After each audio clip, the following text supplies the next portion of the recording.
el compartir la palabra de Dios siempre es un privilegio, pero también una responsabilidad. Y cada una de mis hermanas o mis hermanos que pasan, sobre todo en el caso de los varones, en la enseñanza de los domingos a la congregación, pues lo vemos cómo temen al prepararse y también cómo temen pues al compartir todas estas verdades.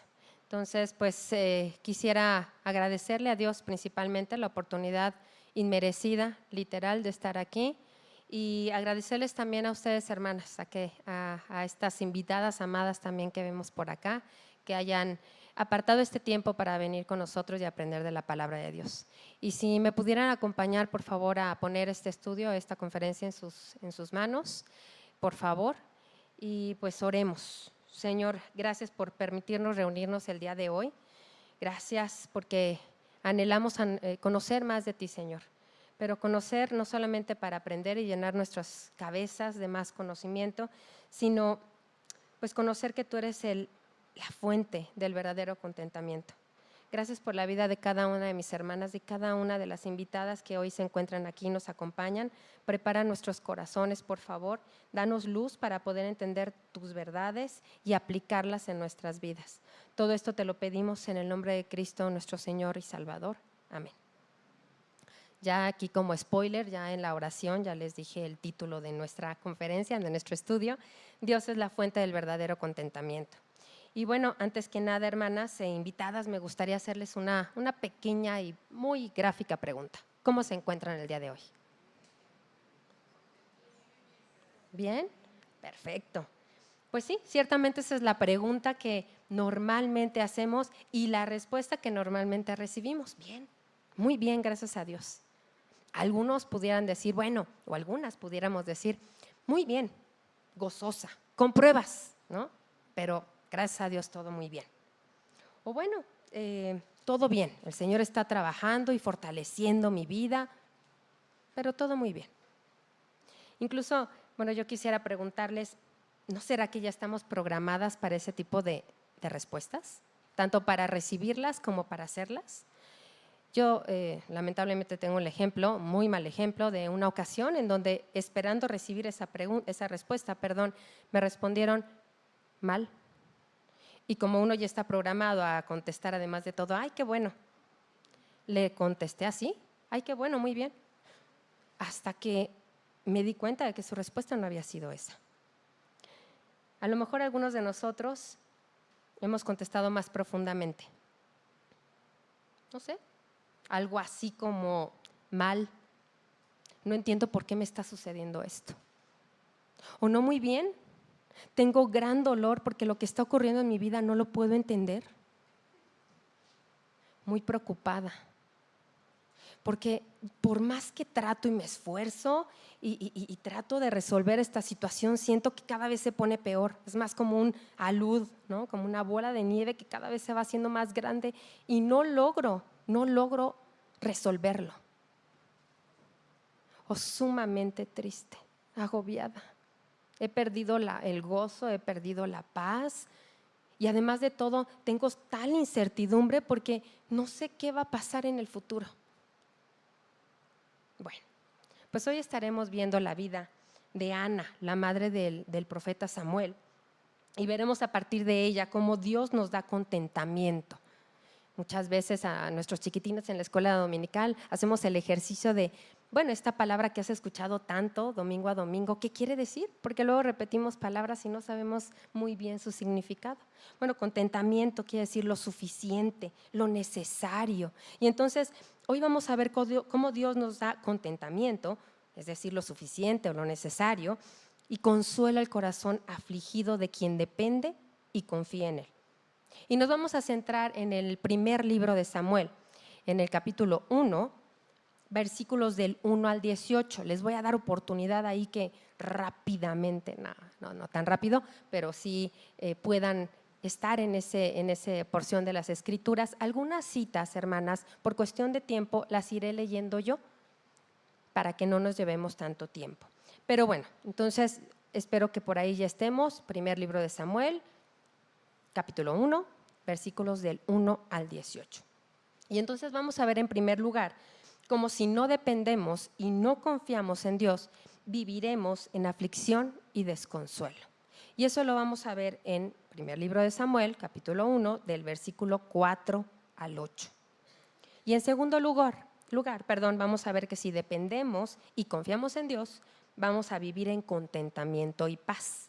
Y eso lo vamos a ver igualmente en el primer libro de Samuel, capítulo 1, del 12 al 15 y el 18. Se van a preguntar, bueno, pero ¿por qué se está saltando algunos versículos la hermana? Bueno, porque no vamos a entrar en tal detalle en todos ellos, en los que no mencioné, por cuestión de tiempo. Pero sí me gustaría que nos ubicáramos, un poco en el contexto donde se encontraba esta mujer, esta Ana, ¿sí? Había, dice la escritura, que esta Ana, que quiere decir su nombre gracia o favorecida, estaba casada con un varón que se llamaba Elcana, y cuyo nombre quiere decir creado o adquirido por Dios. Entonces, este era un varón, y ahí les voy a pedir ayuda a nuestros hermanos de audio y video, porque por ahí hay unas imágenes que necesito me ayuden a proyectar. Él era un varón que estaba viviendo o era proveniente de Ramataim. A ver si por ahí tienen esta imagen. Si no, no se preocupen, yo les voy platicando. Y entonces es un área conocida como Ramá, ¿sí? Que quiere decir la altura. Algunos, como Eusebio, creo que ya la tenemos por acá, ¿sí? Ramataim, así es. Había traído mi pointer, pero se le quedó sin pila. Entonces, vamos a ver la anterior, de favor, si fueran tan amables, y lo van a encontrar justo, me voy a despegar, justo en esta área. Seguramente Elías o Debbie hubieran llegado fácilmente con su mano, pero bueno, vieron hacia dónde me dirigí. Entonces, encontraba probablemente en esta área, pero algunos de los historiadores como Eusebio dicen que más bien esta área no corresponde sino a Arimatea, es decir, el lugar donde estaba José de Arimatea. ¿Y por qué lo dice? Porque él se basa en la traducción que está en la Septuaginta, que es, muchas gracias hermana, que es la versión griega del Antiguo Testamento, que dice Aramathaim en lugar de Ramathaim. Entonces, para él dice, debió haber estado ubicado en esa porción, ¿sí? Pero algunos otros, y ahí sí me ayudan los hermanos nuevamente con la segunda imagen que habían puesto, algunos otros lo ubican en Ramá, precisamente el lugar donde estaba ubicado y había estado ministrando Samuel, que es un poco más abajo al norte de Jerusalén. Exactamente, por aquí. ¿Sí? Perfecto. Entonces, están estas dos y ustedes se preguntan, bueno, pero ¿para qué tanta importancia al lugar en donde estaba o de donde provenía este varón? Un poquito más adelante vamos a ver por qué es importante o qué relevancia tiene el lugar donde estaba ubicado Elcana y su familia. Entonces, su hogar, perdónenme, prometo no estar así con las citas bíblicas, pero si nos pudiéramos regresar otra vez a la otra imagen, su hogar estaba en el territorio de Efraín. Ahí es más gráfico, nuevamente me voy a acercar. Aquí está, ahora sí lo alcancé. Entonces estaba en esa área y por eso se le conoce como Efrateo, ¿sí? Y pertenecía a la tribu de Leví, pero no pertenecía a la familia sacerdotal. Entonces, su antepasado Suf, de acuerdo a la escritura, dice que había estado en ese lugar 4 generaciones antes, pero que ellos eran de la división de Coat, de Leví, pero que llevaban el arca de pacto, ¿sí? Entonces, Ana no era la única en esta parte de la escritura nos muestra que ella no estaba solamente casada con Elcana, sino que había otra mujer, había una segunda esposa, y esta era Penina. Y Penina tenía hijos, pero Ana no los tenía. Este varón tenía 2 mujeres y a pesar de que el diseño de Dios desde Génesis había sido un matrimonio entre un hombre y una mujer por toda la vida, bueno, Elcana había decidido diferente. Y entonces esto lo podemos ver en Génesis 2:24. Muchas de las citas las van a poder ver proyectadas ahí, hermanas, pero si gustan buscarlas, les voy a estar dando el tiempo para hacerlo. Génesis 2:24, que dice: por tanto dejará el hombre a su padre y a su madre y se unirá a su mujer y serán una sola carne. En el Nuevo Testamento prácticamente igual, la cita aparece en Mateo 19:5. Y dijo, por esto el hombre dejará a su padre y a su madre y se unirá a su mujer y los dos serán una sola carne. Lamentablemente en ese tiempo era común que en el caso de la que primera esposa fuera estéril, bueno, se tomara otra o una segunda esposa para tener herencia, una que sí le diera la capacidad al varón de perpetuar su nombre. Me gustaría que entráramos también un poquito en detalle de por qué en ese tiempo la descendencia era de tal importancia, porque era fundamental. Según la costumbre, los hijos varones recibían en heredad la tierra y aseguraban que el nombre del varón fuera preservado de esta forma. El hijo varón al momento de la herencia, recibía una porción doble, es decir, como lo dice Deuteronomio 21, 15 al 17. Permítanmelo leérselos, 21, Deuteronomio 21, 15 al 17.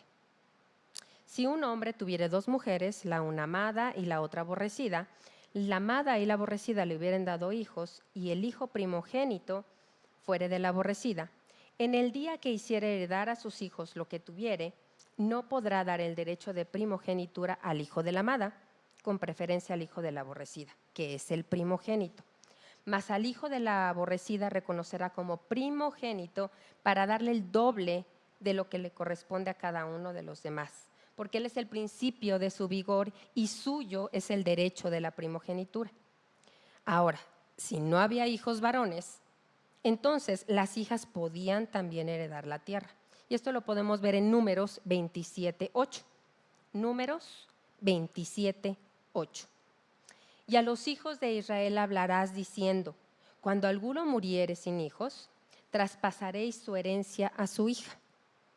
Bueno, pero ¿qué pasa? Si una persona no tenía herederos, ni hijos ni hijas, la tierra, ¿qué pasaba con ella? Bueno, pues podía ser heredada por el criado o siervo preferido o un pariente lejano. Lo podemos ver en Génesis 15:3. Génesis 15:3. Dijo también Abraham, mira que no me has dado prole y he aquí que será mi heredero un esclavo nacido en mi casa. Entonces, los varones en Israel daban gran importancia, sabían de esta preservación única a través de su herencia. Y podemos ver otro ejemplo en la Escritura, por ejemplo, en la historia de Ruth. Si gustan acompañarme en Ruth 4:10, estaba Booz, que era uno de los parientes cercanos que podía redimir la tierra y redimir a Ruth. Y entonces, una vez que le hace notorio al pariente que aún era más cercano que él para que redimiera, él le dijo, no, vamos a ver ahorita por qué. Vamos a la Escritura, Ruth 4:10, y que también tomo por mi mujer a Ruth la Moabita, mujer de Mahalón, para restaurar el nombre del difunto sobre su heredad, para que el nombre del muerto no se borre de entre sus hermanos y de la puerta de su lugar. Entonces, la ley especificaba que el campo eventualmente iba a pasar en herencia al primer hijo de Ruth, y este sería el primero que ella tuviera. Entonces, si este hombre se hubiera casado con Ruth, este pariente muy cercano, el primer hijo que tuviera con él no sería su hijo o no sería considerado como tal, sino hijo de Malón y Ruth. Entonces, por lo tanto, heredaría la tierra. Una vez que le hace la oferta Booz y le dice, ¿quieres redimir la tierra? Le dice, sí, pero cuando le dice que esa tierra también venía acompañada de la mujer, de Ruth, le dice, no sea que se dañe o se perjudique mi heredad. Entonces, ahora que sabemos la importancia, ¿sí?, que le daban en ese tiempo a contar con descendencia para que el nombre del varón fuera preservado, para que su herencia no se perdiera, regresemos e imaginemos el Cana. Ese hombre no estaba dispuesto a que su nombre se perdiera. Seguramente podía pensar, ¿cómo es posible que mi heredad termine quizá en manos de un siervo? O de un pariente muy lejano por no tener hijos. Esto no lo iba a permitir. Así que tomó la decisión que más le convenía para lograr sus propósitos. Tomó a otra esposa, a una segunda esposa que sí pudiera darle hijos. Ahora, hermanas, no nos vayamos todavía a la yugular contra el Cana. Vamos a esperar un ratito para hacerlo. ¿sí? Y ahorita, un poquito más adelante, van a saber por qué. Pero me gustaría preguntarles, ¿esto no les ha sucedido a ustedes? Decir, yo necesito resolver este problema y lo voy a hacer así, así y así, aunque no esté muy conforme a la voluntad de Dios. Por eso también no nos podemos ir a la yugular contra el Cana. Porque yo creo que todos tenemos algún ejemplo, alguna situación en donde hemos llevado nuestra voluntad por encima de la del Señor. Ahora me gustaría que nos concentremos en Ana. Ana sabía que los hijos eran una herencia maravillosa en el hogar judío. Y esto lo podemos ver en Salmos 127:3. Si quieren, vamos para allá, por favor. Salmos 127:3. ¿Sí? Y dice, he aquí, herencia de Jehová son los hijos, cosa de estima el fruto del vientre. Ella estaba consciente que la ausencia de ellos había puesto en un predicamento el Cana, a su esposo.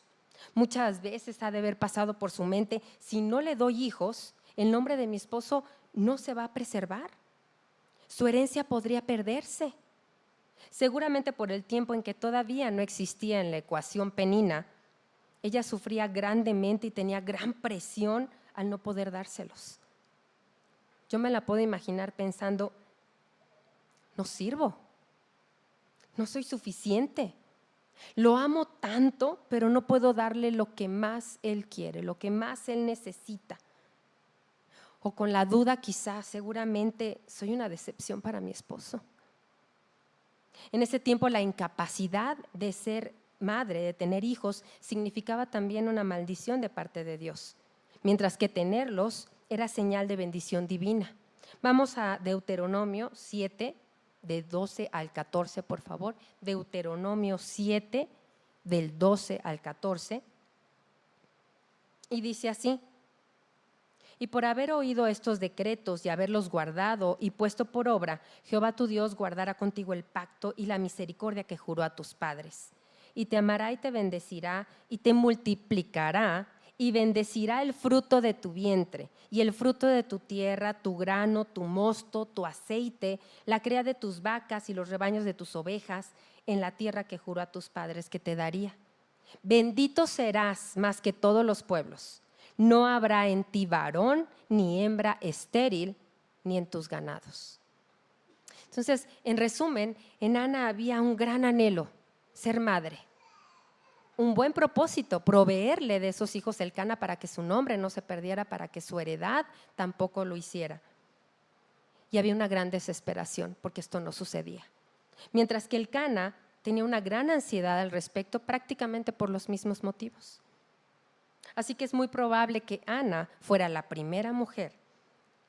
Y al ver que Elcana, a pesar de que la amaba grandemente, era su primer y grande amor, no le podía proveer de esos hijos, pues tomara a otra mujer. Ahora, en ese tiempo era un deber para los hijos de Israel, para todo varón israelita, asistir a 3 fiestas anuales en el santuario central.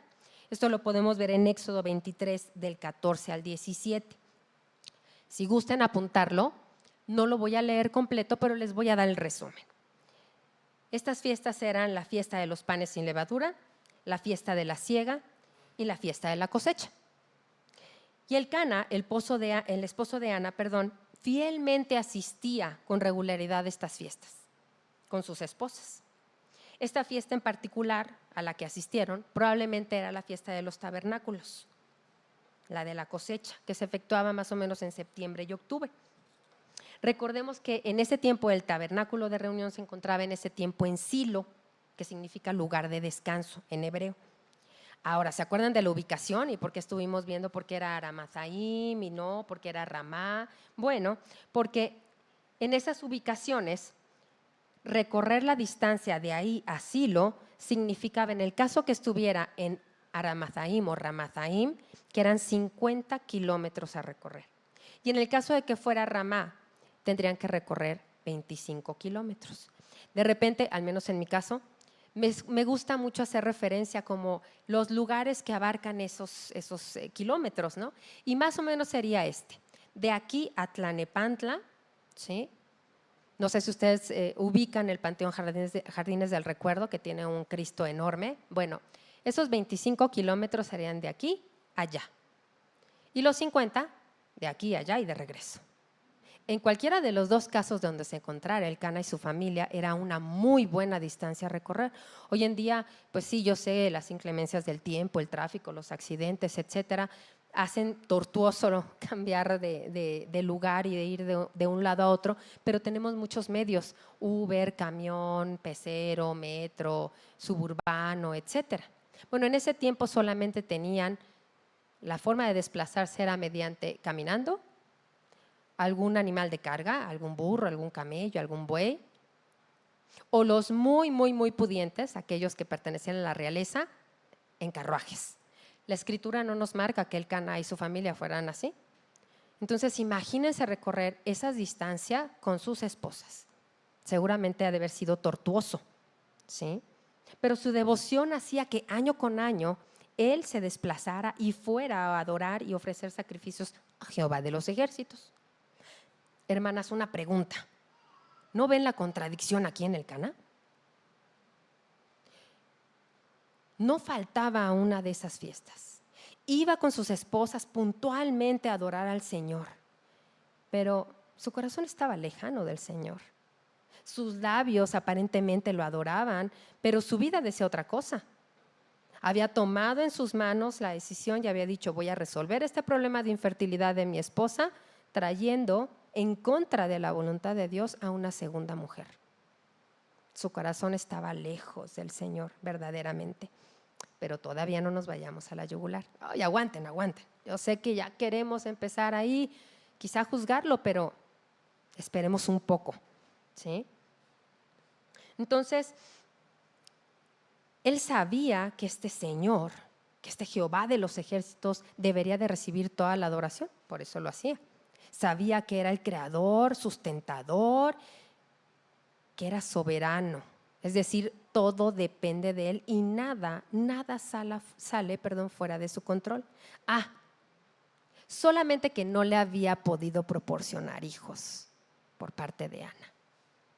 Entonces, pues ni modo, él tuvo que actuar, ¿no? Les digo que luego somos rápidos en juzgar a los personajes, a las personas de la Biblia, pero en realidad podríamos ser cualquiera de nosotros, ¿no? Entonces no le había podido proporcionar o tener hijos por parte de Ana y él tuvo que tomar la solución en sus manos. En su opinión, él tenía que tomar cartas en el asunto, tenía que resolverlo.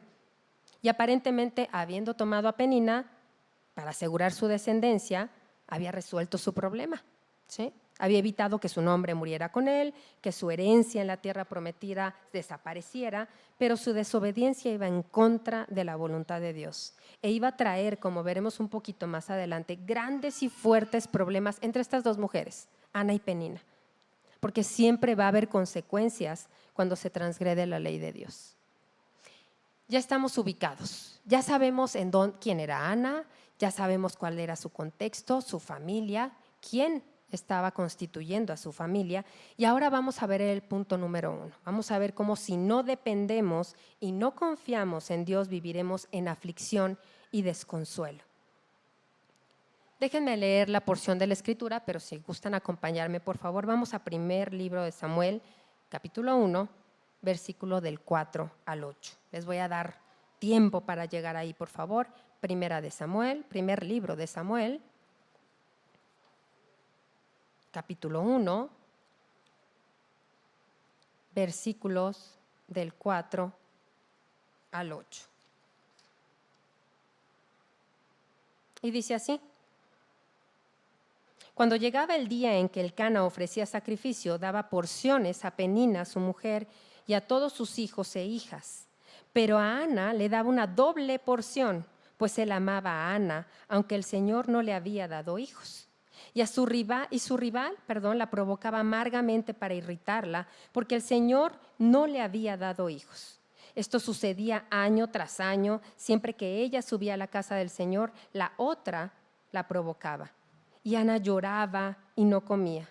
Entonces el Cana, su marido, le dijo: Ana, ¿por qué lloras y no comes? ¿Por qué está triste tu corazón? ¿No soy yo para ti mejor que 10 hijos? Este sacrificio que Elcana ofrecía debía ser un sacrificio de paz, porque en estos se tomaba una parte, una porción, y la comían como ofrenda, como lo dice en Levítico 7, del 11 al 18. Si gustan, apúntenlo, será muy buena lectura para comprobar que lo que les estoy diciendo está ahí. Levítico 7, del 11 al 18, pero principalmente el 14 y 15 es donde dice esto. Y a pesar de que Ana no le había podido dar hijos, dice la Escritura que su esposo la amaba de tal forma que le daba doble porción, una parte escogida. Quizá no solo era amor, hermanas, a mí siempre me gusta imaginarme, pues era una realidad lo que estaba pasando ahí, entonces yo no puedo nada más verlos así en plano, sino me gusta imaginarme qué es lo que estaban pensando, qué es lo que estaban sintiendo. Y bueno, quizá no solamente era gran amor el que tenía Elcana y por eso les daba esa porción escogida, probablemente también era parte de, pues no sé, un poco de, exacto, por ahí ya escuché, de remordimiento, ¿sí? Pero la escritura no lo dice. La Escritura dice que como amaba a Ana, le daba una doble porción, ¿sí? Ana gozaba del trato preferente de su esposo y seguramente los celos eran una parte fundamental en ese matrimonio. Celos por parte de Ana porque su esposo aparentemente servía al Señor, lo adoraba, buscaba honrarle, pero no había tomado en cuenta su voluntad para traer a Penina a esta ecuación, a este matrimonio. Aparentemente la amaba a ella y tampoco la había considerado para traer a Penina. Al dolor ya presente que tenía de no ser madre, de no poder, de más bien ser estéril, ¿sí? Y no poderle dar hijos, pues el dolor se agravaba al ver a una tercera en discordia. Y seguramente Penina también. Había grandes celos en ella porque a pesar de que ella sí había podido cumplir con esa parte de darle hijos a Elcana, no era la favorecida. La parte escogida se la daba a Ana. Entonces, Penina se convierte en su rival, en su competidora. Es así como se denomina su nombre cuando dice la otra. Y buscaba continuamente hacerle la vida imposible. Imposible a Ana por esta rivalidad. Entonces, ya hemos visto cómo en los tiempos bíblicos no tener hijos era una amenaza seria para el matrimonio, para la herencia, para el nombre. Si una pareja no podía tenerlos, se consideraba que su problema era castigo de Dios. Incluso los israelitas consideraban la infertilidad como maldición, ya se los había comentado. Así que la esterilidad de Ana era más que un problema físico o social, también tenía un significado religioso. Ana, siendo estéril, seguramente se sentía en gran desgracia. La sociedad la veía y la juzgaba. Y nuevamente, si nos ponemos un poquito en sus ojos, probablemente la gente podía pensar de ella, seguro por pecadora. Algún pecado debe tener que no le concedió hijos. O quizá, ¡uy, qué horror! Esta mujer es incapaz de proveerle un heredero Elcana. ¿Qué va a pasar con su heredad? ¿Qué va a pasar con su nombre? Ya ven que no se nos da el chisme, ¿verdad? Desde ese tiempo. O quizá, híjole, qué pena, tuvo que ser sustituida por otra mujer que sí pudiera darle hijos. Todos estos comentarios seguramente iban haciendo mella en el corazón de Ana. Y esta Penina utilizaba todo esto para provocar la ira, para enojarla, para entristecerla, usando su incapacidad de concebir, la menospreciaba. El verbo la irritaba, que aparece aquí en la Escritura, se refiere a que la provocaba severamente, tan terrible que quería hacerla miserable. No sé, no dice la Escritura, pero a lo mejor Penina podía decirle cosas como, otro año más y Dios no te quita la afrenta, ¿eh? O quizá, ¿ya te diste cuenta como si yo sí pude darle hijos a Elcana? No sé, a lo mejor, pues sí te dará la doble porción, pero su amor no fue suficiente como para mantenerse solamente contigo. No lo sé. de alguna forma la irritaba, pero la palabra nuevamente no registra las palabras de Penina, solo dice que la hacía sentir miserable. Y ella estaba al borde de la desesperación. Nuevamente en la escritura no viene un registro de cuánto tiempo estuvo así, pero sí dice que año tras año que Elcana subía con su familia a ofrecer sacrificios a Silo, Penina la atosigaba, la irritaba, la provocaba a ira, recordándole que era estéril, mientras que ella sí le había podido dar hijos. Y tal era la presión generada y el sufrimiento que Ana experimentaba, que dice la escritura, que lloraba, es decir, derramaba lágrimas con pesar y humillación, y no comía. Esas características es de una persona que está sumamente deprimida. Podríamos, no sé, decir que realmente estaba en una agonía por todo lo que estaba ella viviendo. ¿Recuerdan que les dije que no nos fuéramos a la yugular contra Elcana? Bueno, consideremos a Ana, ¿sí? En este momento, ella no había tomado la situación en sus manos como su esposo, pero no estaba confiando en el Señor. No estaba dependiendo, no estaba caminando en seguridad, que es la descripción o el significado de confiar en el Señor. Sus sentimientos, su corazón estaba dictando su actuar y tenía falta de contentamiento contra la voluntad de Dios. Hay algunos otros ejemplos, solamente voy a citar uno en la escritura de este gran pesar experimentado por una mujer que la llevó a un estado igual de tristeza y desesperación. Veamos a Raquel en Génesis 31. Génesis, está muy fácil, hermanas, primer libro del Antiguo Testamento. Génesis capítulo 30, versículo 1. Y dice, pero viendo Raquel que ella no daba hijos a Jacob, tuvo celos de su hermana y dijo a Jacob, dame hijos o si no me muero. Entonces se encendió la ira de Jacob contra Raquel y dijo, ¿estoy yo en lugar de Dios que te he negado el fruto de tu vientre? Imagínense la desesperación también de Raquel que le llevó a decir eso a su esposo. Y puedo entenderlo un poco, hermanas. Hoy en día una pareja se casa y no pasa mucho tiempo en que los familiares o los amigos pues hacen la pregunta más esperada, ¿no? ¿Y para cuándo el bebé? Si pasa un poquito más de tiempo, híjole, no te estás haciendo más joven, ¿eh? Ya si pasan más añitos, pues podríamos recibir algún comentario como, híjole, vas a ser más su abuelita que su mamá, ¿sí te va a alcanzar la energía? Entonces, pues bueno, es increíble cómo hoy en día este tipo de anhelo es de gran impacto para una mujer, incluso para una niña. Tenemos una alumna que hace 3 años, 3 ciclos escolares, pues ustedes saben, son muy, iba a decir chismositos, no, son muy participativos. Y entonces nos decía, ¿y usted y el profesor qué son? ¿Son amigos? No. ¿Son novios? No. ¿Son esposos? Sí. ¿Y cuántos hijos tienen? No tenemos hijos. ¿No tienen hijos? ¿Ni uno? No. Pasó el ciclo escolar, llegó el siguiente, y la primera vez que la vi, corrió hacia mí y me preguntó. Yo dije, me va a platicar de sus vacaciones, no sé, ¿no? Y me dice, Miss, pero si tú sí querías tener hijos, ¿no? Yo dije, wow, sí quedó impactada. Sí, claro que sí, pero no pudimos tener hijos. Y este ciclo escolar, pasó ese ciclo, este ciclo escolar se estaba durmiendo, venía de otra actividad. Y entonces le canté una pequeña estrofa de una canción de cuna como para despertarla. Se imaginarán mi voz, si la desperté. Entonces se despierta y me dice, Miss, si hubieras tenido una niña, ¿le hubieras cantado así? Ella estaba y se quedó con esa idea en su cabeza, ¿no? De gran impacto.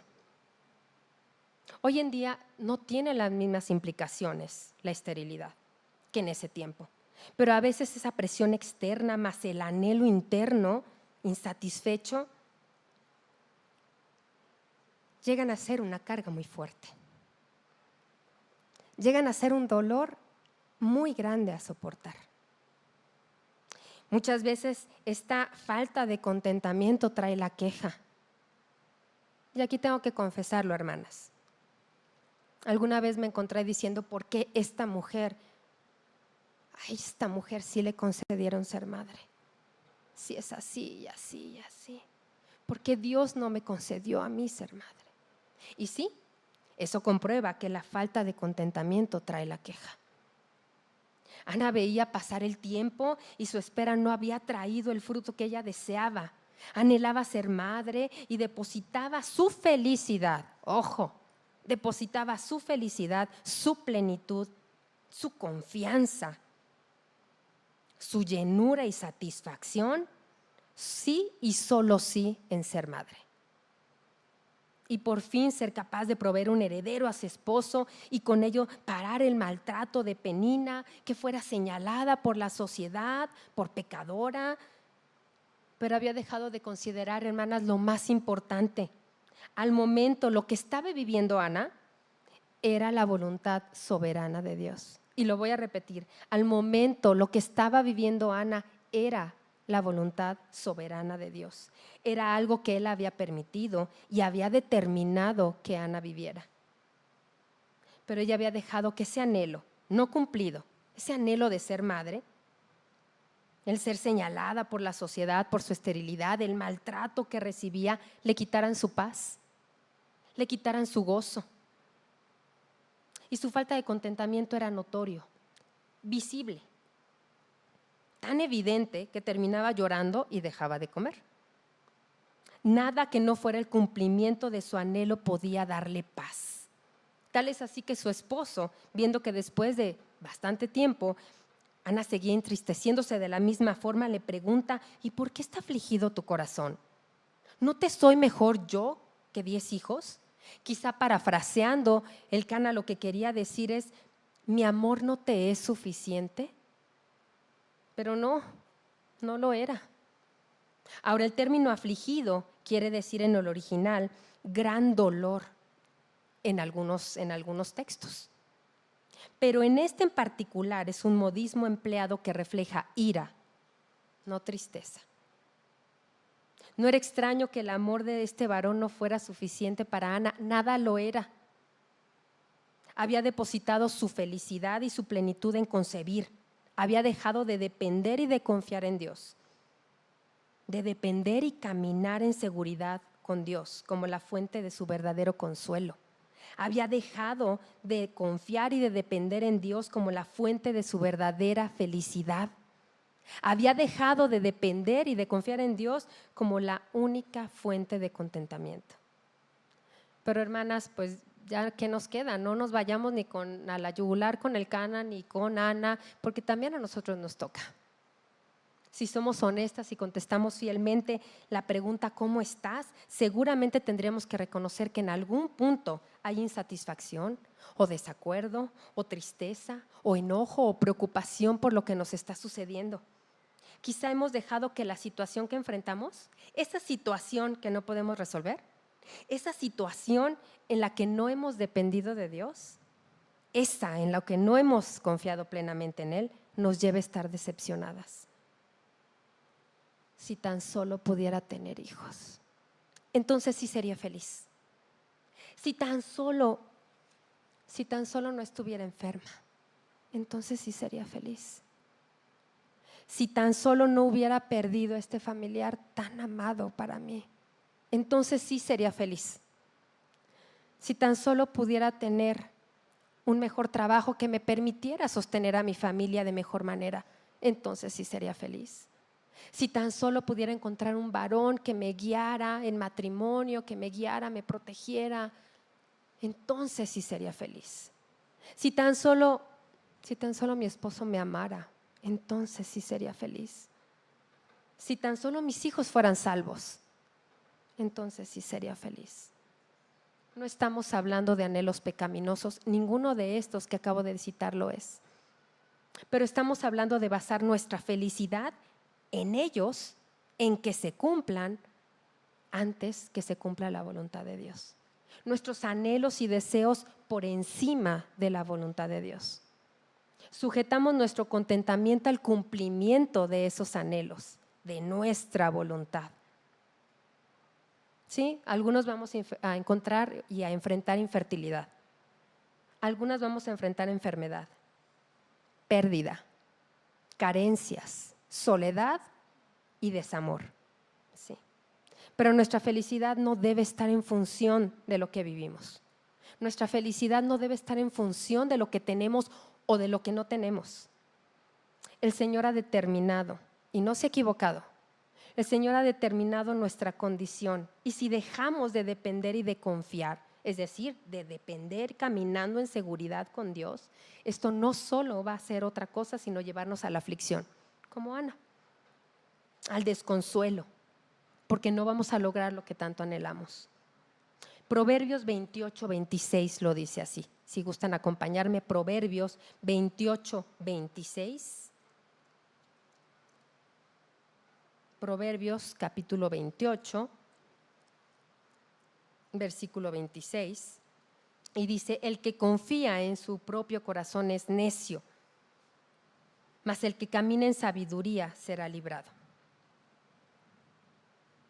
Ahora en contraste completo, vamos a ver en los versículos 12 al 15, el segundo punto.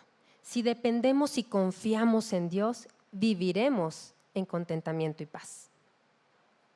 Permítanme leerlo para ustedes. Primer libro de Samuel, capítulo 1, del 12 al 15. Mientras ella oraba largamente delante de Jehová, Elí estaba observando la boca de ella. Pero Ana hablaba en su corazón y solamente se movían sus labios y su voz no se oía. Y Elí la tuvo por ebria. Entonces le dijo Elí: ¿hasta cuándo estarás ebria? Digiere tu vino. Y Ana le respondió diciendo: no, Señor mío, yo soy una mujer atribulada de espíritu. No he bebido vino ni sidra, sino que he derramado mi alma delante de Jehová. No tengas a tu sierva por una mujer impía, porque por la magnitud de mis congojas y mi aflicción he hablado hasta ahora. Elí le respondió y dijo: ve en paz, y el Dios de Israel te otorgue la petición que le has hecho. Y ella le dijo: halle tu sierva gracia delante de tus ojos. Y se fue la mujer por su camino y comió, y no estuvo más triste. Acabamos de ver cómo la no dependencia y desconfianza de Ana la llevó a la aflicción, al desconsuelo. Pero unos versículos más adelante, unos versículos después, ella tomó la acción más sabia que pudo haber tomado. Ella elevó su oración delante del Señor, seguramente presentando su caso, su anhelo de ser madre, su infertilidad, el señalamiento de la sociedad por no poder engendrar hijos, el acoso de Penina, resultado del amor imperfecto del Cana. La Escritura dice que ella oraba largamente. Según la Biblia Reina Valera dice oraba largamente, la Biblia de las Américas lo dice así. Ella continuaba en oración. Cualquiera de las dos nos da una idea que era una oración que estaba haciendo Ana, era una oración larga, pero no hablo de su longitud en cuanto a tiempo, sino que una oración en donde ella ponía a los pies del Señor su sufrimiento, ¿sí? Que expresaba su anhelo, su súplica, su clamor, en la que pedía su ayuda, iba haciendo que esta oración fuera más profunda. Y de este tipo tenemos varias oraciones, pero solamente voy a citar una en Salmos 102.1. Salmos 102.1. Jehová, escucha mi oración y llegue a ti mi clamor. Ana oraba derramando su corazón, es decir, salía a raudales, pero su oración no era audible. Yo creo que era más bien como un balbuceo para ella, para su Señor. Y Elí entonces, acostumbrado, sabiendo que sus hijos pues eran impíos, se manejaban de esa forma, pues la confundió y la tuvo también por una mujer que estaba más bien embriagada con vino y que era resultado de su embriaguez que ella estaba actuando así. Ella le aclara que esto no era así, que ella estaba derramando su corazón al Señor, y Elí entonces se apresuró a corregir su terrible error. Ana pone su confianza en el Señor, su dependencia en Él, trae su causa a los pies del Señor, sabiendo que Él va a hacer su voluntad y que ésta iba a ser perfecta. Ya sea que le concediera tener hijos o no se los concediera, su felicidad ya no estaba más en función de lograrlo, sino en que Dios haría algo habiendo ella confiado en Él. No sabía qué, no sabía si iba a coincidir con su anhelo, pero estaba dependiendo por primera vez de Él. Salmo 62:8 dice, Salmo 62:8 dice, esperad en Él en todo tiempo, oh pueblos, derramad delante de Él vuestro corazón. Dios es nuestro refugio. Y así acudió Ana, sabiendo que Él era el único refugio en el que podía depender. Ana ilustra entonces la verdadera fe que se enseña en el Nuevo Testamento. Estaba convencida que Dios había oído su oración, su tristeza. Y esta se disipó, aun cuando no sabía si se iba a conceder o no su anhelo. La dependencia y confianza de Ana en Dios le dio contentamiento y paz. Y les repito, la dependencia y confianza de Ana en Dios le dio por fin contentamiento y paz. Un corazón consagrado sin reservas en oración, confiado por fin, dependiendo de Él. Este corazón recibía contentamiento, la mayor bendición que podemos recibir en un momento de aflicción. Ahora podríamos decir, mi problema no es de infertilidad. Y como normalmente tenemos esa idea de que el campo es más verde del lado del vecino y menos verde del nuestro, podríamos decir, pues mi problema es más grave. Permítame nada más compartirle esta cita de Pablo y Silas en Hechos 16, 23, 26. Hechos 16, 23, 26. Pablo había sacado en el nombre de Jesús un espíritu de adivinación en una muchacha y lo habían acusado a los magistrados y ellos los habían tomado, les habían azotado y los habían puesto en la cárcel. Y dice Hechos, después de haberles azotado mucho, los echaron en la cárcel, mandando al carcelero que los guardase con seguridad, el cual, recibido este mandato, los metió en el calabozo de más adentro y les aseguró los pies en el cepo. Pero a medianoche, escuchen hermanas, a medianoche orando Pablo y Silas cantaban himnos y los presos los oían. Entonces sobrevino de repente un gran terremoto, de tal manera que los cimientos de la cárcel se sacudían y al instante se abrieron todas las puertas y las cadenas de todos se soltaron. Ese es el tipo de oración que seguramente elevó a Ana. Porque después que la hizo y dependió del Señor, dice la Escritura que se fue por su camino, comió y no estuvo más triste. No envió el Señor un ángel para avisarle que iba a ser concedido su anhelo. Elí no le aseguró por su posición como sumo sacerdote que lo iba a recibir, no. Ella había confiado, puesto toda su dependencia a la voluntad de Dios, a pesar de no saber si su petición sería concedida. Pudo así continuar con su vida.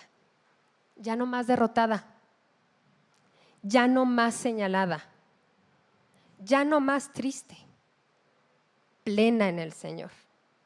Y al igual que Pablo y Silas que adoraron al Señor, se registra un poquito después, en primer libro de Samuel, capítulo 2, no les voy a leer todo el canto, pero este canto, esta poesía, este salmo de alabanza es el modelo de Magnificat de María y dice así, nada más los 2 primeros versículos. Y Ana oró y dijo, mi corazón se regocija en Jehová, mi poder se exalta en Jehová. Mi boca se ensanchó sobre mis enemigos, sobre Penina, sobre esa sociedad. No hay santo como Jehová. Ay, no puedo leerlo esto. Perdónenme, no puedo leerlo esto sin quebrantarme, porque no hay ninguno fuera de ti y no hay refugio como el Dios nuestro. Así es, hermanas, no hay refugio aparte del Señor Jesucristo. Para aquellos que nos ha dado convicción de pecado, hermanas, invitadas, amadas, y nos ha dado fe salvadora en su Hijo Jesucristo, debemos de saber que depositar nuestro bienestar y nuestra felicidad y nuestro gozo en cualquier cosa que no sea el Señor es la mejor receta para el fracaso. Y nos va a traer solo insatisfacción, tristeza, enojo y falta de contentamiento. Podemos preguntarnos, bueno, pero ¿por qué no puedo con esta situación? Y es muy válido. Y yo podría decir lo que podría ser por estos dos motivos. Uno, quizá hemos acudido en oración al Señor con una idea muy clara de lo que queremos, tipo un pliego petitorio. Así y de esta forma y en este tiempo. Y nos desesperamos. Lo pedimos y después de ellos nos levantamos de haber estado de rodillas ante el Señor y tomamos nuestra carga y nos la llevamos. Esa carga por la que acudimos en primera instancia al Señor, la volvemos a tomar y salimos igual, dependiendo de nosotros. Es que no sé si me vaya a conceder el anhelo. Es que no sé si lo haga en el tiempo que yo quiero. No sé si sea como yo lo tengo en mente. Pero actuando así seguimos consumidas por la incertidumbre y por la falta de fe. No lo hagamos, hermanas, depositemos nuestra confianza en Él, sabiendo que como Dios soberano nada escapa a su voluntad ni a su poder. Él llevará a cabo su voluntad y su voluntad es la perfecta, es la buena, agradable, como lo dice Romanos 12:2. No os conforméis a este siglo, sino transformaos por medio de la renovación de vuestro entendimiento, para que comprobéis cuál sea la buena voluntad de Dios, agradable y perfecta. Nosotros tenemos un plan y queremos cumplirlo y hasta tenemos 2, 3, plan A, plan B, ¿no? C, D, F, G, hasta el Z, pero el del Señor es el mejor, es el único que debería de regularnos. Y lo dice Isaías 55, 8 al 9, porque mis pensamientos no son vuestros pensamientos, ni vuestros caminos mis caminos, dijo Jehová. Como son más altos los cielos que la tierra, así son mis caminos, más altos que vuestros caminos, y mis pensamientos más que vuestros pensamientos. Esa podría ser el primer motivo por el cual no tenemos esa victoria. Pero otro, también pudiera ser, hermanas o invitadas, que este consuelo está lejano de ti, porque no has sido reconciliado con Dios. Tu problema inicial y más grave no es la tribulación que vives. Y permítame decirte algo, permíteme aclarar desde el fondo de mi corazón que no estoy desestimando la importancia de tu problema.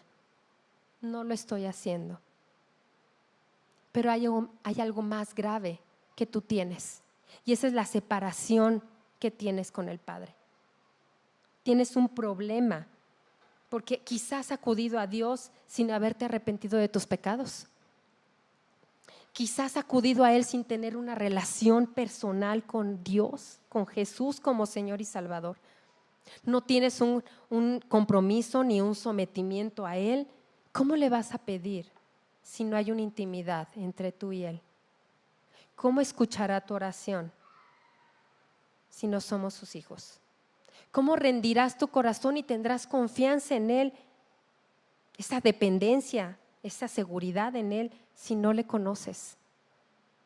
Hebreos 11:6 lo dice así, pero sin fe, Hebreos 11:6, pero sin fe es imposible agradar a Dios, porque es necesario que el que se acerca a Dios crea que le hay y que es galardonador de los que le buscan. Él es el único camino. Jesús es el camino y la verdad y la vida, y nadie viene al Padre si no es por Él. Solo hay un camino para ser reconciliados. Solo hay un camino para ser perdonados. Solo hay un camino para ser sus hijas y para que su voluntad sea a nuestros ojos preciosa, buena, agradable y perfecta. Les voy a decir algo. Ya hablo como viejita porque pues ya lo soy, ya estoy contando los años para mi credencial del INAPAM. Sí, creo que sí se llama así todavía. Nadie podrá llenar el vacío que existe en nuestro corazón, excepto Jesús. Los problemas de este mundo nos van a llevar al límite y van a terminar por asfixiarnos. En algunos casos vamos a tener ciertos logros, ciertos anhelos cumplidos, pero si no confiamos en el Señor, nuestro corazón finalmente estará insatisfecho, afligido y atribulado igualmente, y siempre anhelante de algo más, de algo que le dé sentido a nuestra vida. Rinde tu vida a Cristo.